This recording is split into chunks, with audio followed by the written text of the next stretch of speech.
বলিউডে এবার নতুন জুটি পেতে যাচ্ছেন সিনেপ্রেমীরা। শোনা যাচ্ছে থ্রিলার ঘরানার সিনেমায় জুটি বাঁধতে চলেছেন সাইফ আলী খান ও কিয়ারা আদভানি। খবরটি ছড়িয়ে পড়ার পর থেকেই দুই তারকার বয়সের ব্যবধান নিয়ে আলোচনা সমালোচনা করছেন নেটিজেনরা।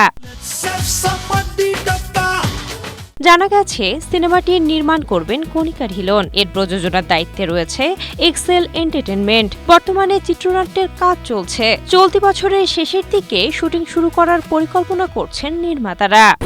স্ট্রবেরি সুপার ডটেড ও ক্লাসিক ভ্যারিয়েন্ট সেন্সেশন জাগুক শিহরণ। সাইফ কিয়ারাকে মাথায় রেখেই চিত্রনাট্য তৈরি করছেন কণিকা ও তার টিম। ফলে পর্দায় এই জুটির রসায়ন কেমন হবে তা নিয়ে এরই মধ্যে কৌতূহল তৈরি হয়েছে দর্শক মহলে।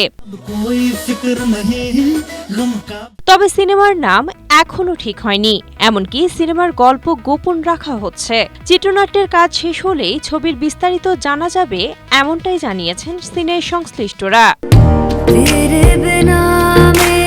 Cynthia Akhtari, Asia post.